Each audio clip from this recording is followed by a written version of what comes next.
The Transamerica came out in 2005, and at that point there had never been any films close to the mainstream that had trans actors playing trans people. Probably the nearest things are like some of Pedro Almodovar's films, but the European, they're very queer.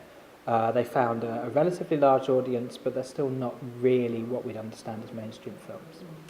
Transamerica opens with Andrea James, who's the trans actor and writer and director, and she came up with a lot of speech therapy materials for trans women, and the first person you see in Transamerica is her.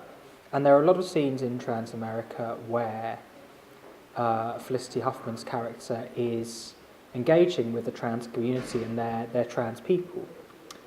And that's quite important, I think, I think there was an understanding amongst some of the trans community that the film had been made with really good intentions and that they were doing everything they could to get trans people on screen, but the studios didn't have a trans actor to play the lead role.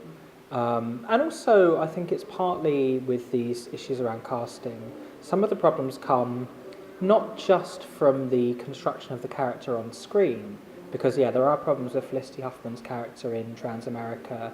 There are certain scenes where there's a kind of body shock. Things are played for kind of laughs or for shocks. They don't really need to be.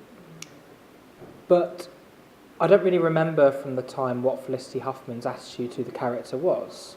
But I kind of said in that Guardian piece you mentioned, I talk about Victoria Atkin and Julie Hesmondhalgh, I've never been sure of the pronunciation of her surname, in Coronation Street, two big soap operas in the UK, and both of them played trans people, and they weren't trans themselves, but they became, interested in trans issues. They tried to portray the characters sensitively, I think, and they became kind of advocates for the community, and that's not a bad thing, I don't think.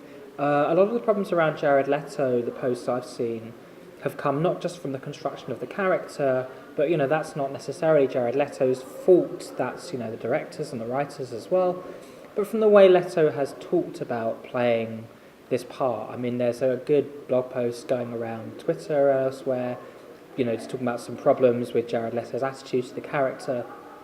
I was particularly struck by one speech where he talks about playing this beautiful creature, and the writer of the blog post said, "Creature, look, we're human beings, we're people." So I think that's where a lot of the hostilities come from, and also just there's another 8 or 9 years down the line of trans people organising. Also, what you've had in that time is Harmony Santana in Gun Hill Road, Stephanie Michelini in a film called Wild Side, really good kind of French art film, which came out just before Transamerica but hadn't found that big an audience, and Laverne Cox in Orange is the New Black, and some sense that no, actually trans people could play these parts, they're just not being given them, and they're not allowed to play non-trans parts. So these trans roles are particularly important in breaking trans people into the industry. I think there's a growing recognition of that. I mean, there are a few different stereotypes of trans people, and not all of those ones I've mentioned necessarily come from film. A lot of them are from newspapers or chat shows, magazines, possibly old documentaries. And there's a mixture of places I saw different portrayals of trans people. I mean, one of the big stereotypes of trans people in American film from quite early on was the kind of the psychotic. And obviously a lot of this comes from Psycho, which is based on a novel about the real-life story of Ed Gein, who murdered about a dozen women and kind of wore parts of their skin. And obviously this also comes up in Silence of the Lambs. And there's another film which I've not actually seen, but there's Dressed to Kill, where I know that Michael Caine plays someone who's driven to murder by not being able to go through the sex reassignment process. So that's the kind of psychotic stereotype. You have the kind of victim framing as well. And I remember seeing an episode of Ally McBeal, for example, in 1997, I think, which I watched because it had a trans theme. And actually, the portrayal of the character wasn't crude and it wasn't utterly victimising, but she kind of got murdered at the end of the episode, and you knew that was going to happen from the off. In terms of newer stereotypes, I mean, things have become more nuanced. Like I said, Transamerica is better written, and it is more sensitive.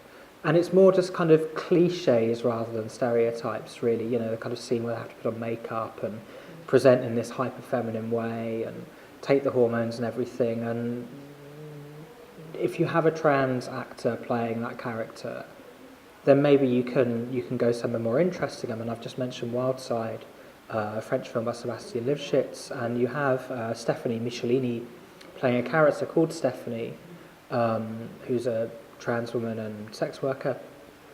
And the film is really kind of poetic and really beautiful because it can just establish that she's trans just by looking at her body.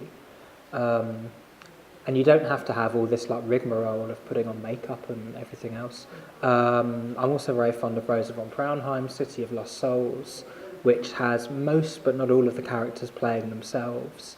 And you get this really beautiful debate between Angie Stardust, the trans woman of colour who's performed in New York before leaving because of the racism and coming to West Berlin, and Tara O'Hara, who talks a lot about her gender. And there's this lovely argument where Tara is saying, look, you don't need to take hormones and have surgery anymore, and Angie is saying, well, look, we did that so that the younger generations can have a more fluid gender identity. Somebody had to go first. And, you know, Tara at the end says, well, look, let's conclude that we're the third sex. And Angie says, no, let's say that we're the new women. So that's a particularly good example of a kind of sensitive and intelligent discussion of gender identity on film, almost despite itself. I mean, Rosa von Braunheim, the director, there are a few moments where those characters are framed in a way that I find problematic. There's a scene of Angie's breasts, just a single shot of Angie's breasts, which I don't think is really necessary. It is quite gratuitous, but because he actually was just pointing the camera at the subjects and letting them speak for the most part, what you get actually ends up being completely different to the way it's framed by outsiders. I think it's great to see somebody like Lana Wachowski come out.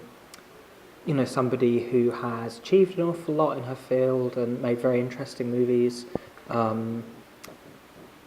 Laverne Cox from Orange is the New Black, I think it's her phrase, I might be wrong, but I think it's her who says that rather than role models, why can't we have possibility models?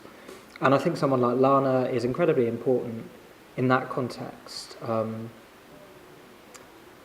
Somebody who is trans, but her transness just fits into a kind of wider life. She comes out as trans, and then she goes and does another project, and that may relate to her gender identity, it may not, but yeah, I think she's great. You know, when I went into the media myself, I had to sort of make a decision which aspects of my pre-transitional life would I talk about, how identifiable would I make myself, and actually I've done everything except use my kind of former name. So, you know, identified my kind of hometown, writing I've done, and certain experiences where me being male-bodied and presenting as male and being read as male was crucial to what I was doing. And I mean, I talk about Sandy Stone an awful lot and being more open and honest about transitional and kind of cross-gender experiences. And I think it's really important to acknowledge that you have a kind of a past and that you're still the same person. One of the things I found with transition was there was this big rupture in my life, and there was this sort of, it did really weird things to my sense of lived time. I started transitioning at age 27, and actually the thing that made me feel the most awkward was my former name, because I just thought, well, you know, in essence, in spirit, I'm the same person, but, you know, I would recount anecdotes to my friends where my name would come up, and then I think, how do I handle this? Do I censor my name? Whatever. I remember being with a friend who I'd known since I was about 15, and him telling a story from a few years ago in which I was asleep and something had happened. He was telling his friends, and I was waiting for him to bring me into the story and wondered how he'd handle it. And he just said, oh yes, and Juliet was asleep. And of course that was absolutely the right thing for him to do, but it still felt really jarring. I was like, well, yeah, I'm not sure how I feel about that. And yeah, that quote you mentioned, you know, taps into a lot of those kind of anxieties and experiences. And I think it's a matter of time. I think maybe in 20 years' time or so, trans people will feel less that they have to kind of hide those aspects of their identities. And yeah, maybe like Tara Har in City of Lost Souls, maybe in kind of 30 years' time, people will look back and just say, oh, you didn't tell anyone your old names or let anyone see old photos of you. What were you thinking? And we'll say, well, look, that was the situation at the time. That was how it had to be. Or maybe it won't change. I don't know. So I'm turning the Guardian series into a book for Verso, which is an interesting project because I approached the Guardian series wanting to articulate a kind of transsexual and transgender subjectivity in a mainstream media space. No one had really done that before. I had a number of political aims for it. And of course, people liked the series. They said, surely you're going to turn it into a book.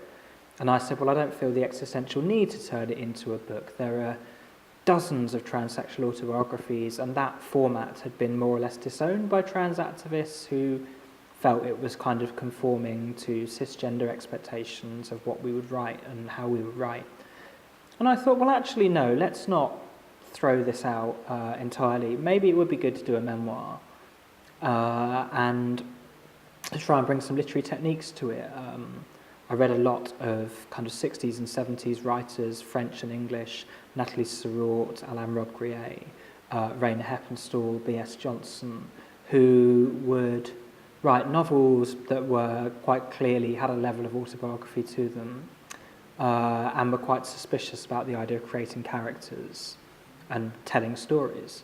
And then I got into a number of newer writers like Sheila Heti, Jean-Philippe Toussaint, Lars Eier, who would write novels that were just ostensibly about their own lives and the characters would share their names. And they'd bring literary techniques to that and blur the boundaries between fact and fiction. Now, I can't do that in this particular project because it would be wrong to make anything up. It needs to be things that have happened in my life. But I can still bring these literary techniques in. I've been working for the New Statesman for the last kind of 2 years now, and written about a range of subjects from writers like Jean-Philippe Toussaint or Lars Eier to artists like Sanja Ivekovic or Marina Abramovic. I've written about football quite a lot, and football and mental health, all my favourite players. I've written about silent movies, all sorts of things, as well as trans subjects when I felt it necessary. Increasingly, I'm writing short fiction now, and I'm actually a lot more excited about that than journalism. So I'm this kind of weird category area in the UK. It's been interesting coming to Ljubljana and to Zagreb and finding that people know the trans writing I do and seeing me very much as this trans writer, because that's how I was seen in the UK a couple of years ago, and that was the kind of work I was getting. And in the meantime, there have been other trans writers coming through who I think are happier taking on that kind of transgender journalist tag. I did it for a couple of years and I was burnt out by it and I got tired of it. And so I've kind of written about other things, but I think a lot of editors and readers in the UK don't really know what to make of me anymore, and I don't really quite fit anywhere. And actually, really the direction I've been going in is a kind of more literary direction, and I kind of find myself associating with more literary writers now. So yeah, that's where it's going. I mean, I'm currently writing a short story about a French football player who was executed for collaborating with the Gestapo. So there are lots of directions this can go in, really.